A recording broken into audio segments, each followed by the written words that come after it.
With shows like Ray St. Germain's Big Sky Country and Size Small, CKND continued to get recognition in Manitoba and around the world. Open your eyes first thing in the morning. I've been driving all day, but I won't shut it down tonight. Izzy Asper himself was a promoter of talent, for sure. I mean, really, they were giving the opportunity to a lot of Winnipeg talent, which other stations weren't doing. They were all pretty much artists themselves, very creative. And that was the beauty, I think, of working with the CKND crew, because it was their show. Good evening, Winnipeg. It's Friday night with Stan Kubicek. Well, good evening, everybody, and welcome to Friday night. Those 3 years on Friday night, the freedom that we had, that the management at the station allowed us, we didn't realize it at the time, but when you look back and you realize you'd never be able to get away with that stuff today. That was a fun show. That was a very fun show. Got a call one day from Al Bleichert, who was our production manager. He says, I don't know how to tell you this, but you're going to have to take on another producer. I said, yeah, okay, who is it?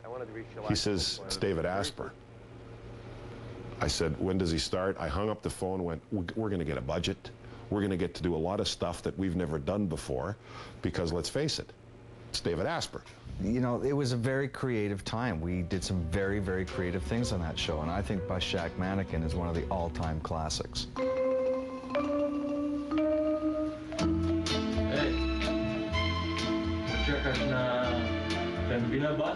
This guy is an idea man when it comes to stuff like that. And it was my job, this is how we worked together. He would come up with 100 different ideas. All right, Kubi, here's what I want to do this Friday. I want to take flying donkeys. I want to get a Zeppelin. I want to fly them over the station. We're going to put lights on it, and we're going to drop confetti over Portage and Main. And I would go, Dave, I don't think that's going to work. I think we're going to have to tone that down a bit. It's Pandemonium on CKND. In 1989, Winnipeg welcomed two furry ambassadors from China. Cheng Cheng and Rong Rong Jr. brought with them a summer of media coverage, tourism dollars, and a little controversy. We did mobiles for our noon show and all of that. It was a major project. They're fuzzy and they look like teddy bears. CKND, the place that makes it happen. As CKND moved into the 90s, Izzy Asper's dream of a coast-to-coast network was slowly becoming a reality. CKND was the model for the entire company. I mean, if you ask what do the letters CKND mean to me, they mean a culture. They mean a raison d'etre. They mean a way of doing things that I always lament I can't replicate fast enough. CKND's making it happen, baby! From Saskatchewan to New Brunswick, CanWest stations adopted CKND's formula of top-rated shows, a focus on local news and sports, and a commitment to community service. There's so many sources that you do want a newscast which has its own personality, its own original thinking. It was about that home team.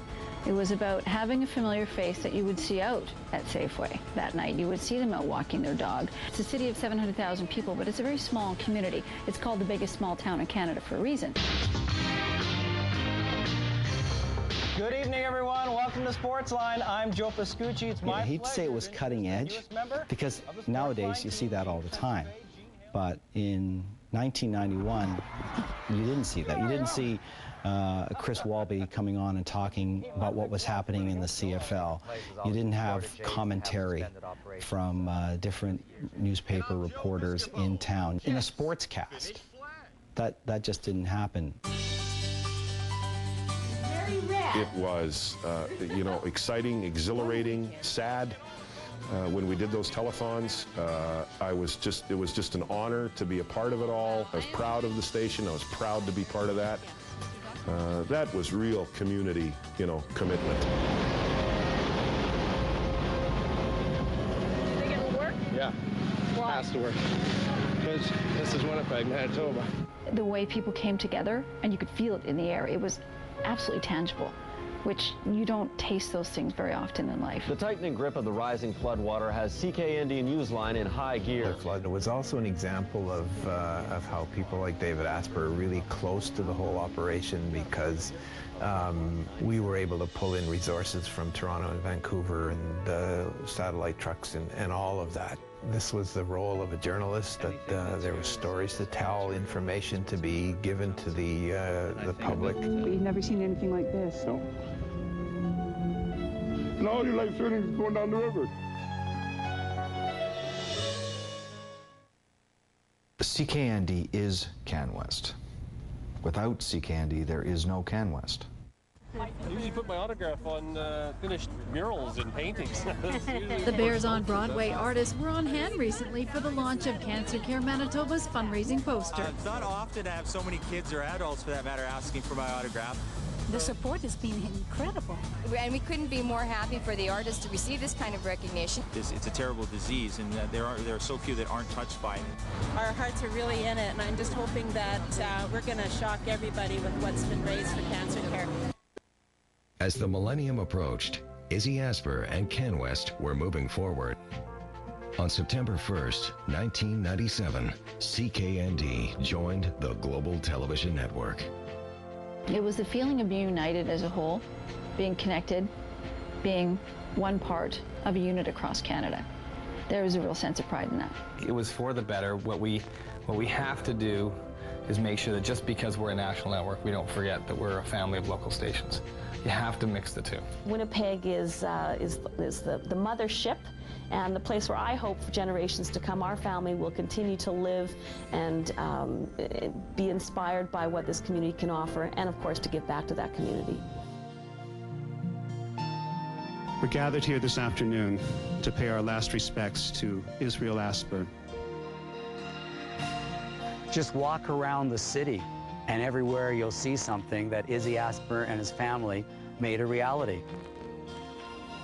His tremendous love for Winnipeg and his desire to use what he had been able to build up to help build up Winnipeg, and that ability never to have forgotten his roots, I think, is a tremendous, tremendous tribute to an outstanding Canadian, Izzy Asper. It's funny because I think of CKND and Global, and I think of Izzy Asper, and I talked to him right before the millennium, and they had opened the lyric, and I asked him, what do you want to tell people? And he said, you know, in his own words, shooting from the hip, I want them to get off their tuchuses and do something. Just do something. Just make something happen. That's sort of how it was and is with the Asper family, is getting involved with the community, just make things happen. You know, the Human Rights Museum is the next big project. When the first signal went out over the air in Winnipeg, CKND, I began to believe in miracles. A, that it could be done, and B, that we had done it. And C, I recognized that my world was very different. Things had changed. When I am asked, what culture do I want to exist in our company today, I instead of being able to put it into words, I just automatically gravitate towards saying, well, I want it to be like CKND. And what does that mean? That means entrepreneurial. That means get the job done no matter what it takes. Get it done with integrity. CKND is CanWest. Without CKND, there is no CanWest. Period. End of discussion. It's the original CanWest station. It's where it all began. It's where a legacy was born, which I think has brought great things to Canada. So it's enormously important, and we need to, I'm glad we're honoring it now, and I look forward to honoring it again and again in the future, because if it weren't for the success of this station, if everything had failed with CKND, there would be no Global Television, there'd be no CanWest Global Communications Corp. Everything had to work with CKND. Thank heavens it did, and we never forget that.